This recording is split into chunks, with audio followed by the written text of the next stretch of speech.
बताती थी जिसे एक सदी से दफनाया गया था। यह एक निषिद्ध अनुष्ठान के बारे में बताता था, एक अनुष्ठान जो बुरी तरह से गलत हो गया था, और एक द्वेषपूर्ण इकाई के बारे में।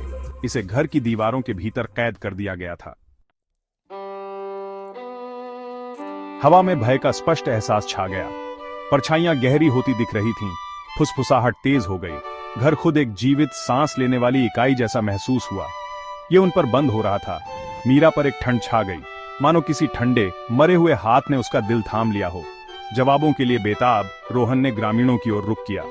उसने हमेशा उन्हें पुराने घर से सावधान पाया था। अब वह समझ गया कि क्यों उनके चेहरे पीले पड़ गए। वे धीमी आवाज में बोले। उन्होंने उसे उस श्राप के बारे में बताया जिसने पीढ़ियों से उसके परिवार को त्रस्त किया था।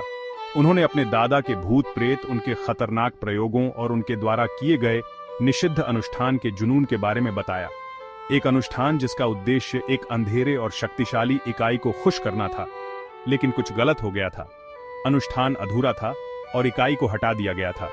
हालांकि घर के भीतर कैद, इसका बुरा प्रभाव फैल गया। इसने गांव पर एक लंबी परछाई डाली जिससे दुर्भाग्य और मृत्यु हुई। ग्रामीणों ने रोहन से जाने की, भागने की विनती की, जबकि वह अभी भी कर सकता था। लेकिन रोहन उस सच्चाई को उजागर करने के लिए दृढ़ था, उस श्राप को तोड़ने के लिए जिसने उसके परिवार को इतने लंबे समय से सताया था।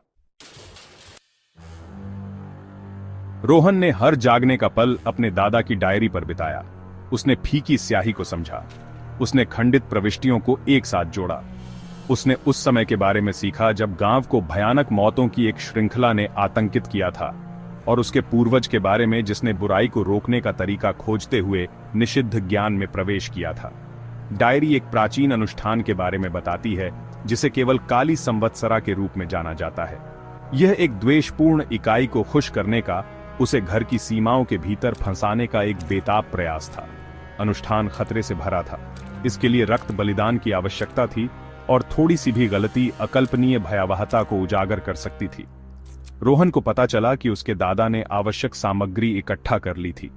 उसने काली संवत्सरा की रात को अनुष्ठान किया था, लेकिन वह महत्वपूर्ण क्षण में हिचकिचा गया। वह खुद को अंतिम बलिदान देने के लिए नहीं ला सका। अनुष्ठान अधूरा रह गया। इकाई, हालांकि कमजोर हो गई थी, नष्ट नहीं हुई थी। भाग 5। काली संवत्सरा। काली संवत्सरा, अपार शक्ति की रात। एक रात जब नश्वर क्षेत्र और नरक के बीच का पर्दा पतला हो गया। इसी रात को इकाई अपने सबसे शक्तिशाली रूप में थी, और इसी रात को अनुष्ठान पूरा करना था। रोहन ने बढ़ते हुए भय के साथ महसूस किया कि एक और काली संवत्सरा तेजी से आ रहा है। वह जानता था कि उसे क्या करना है। उसे वह पूरा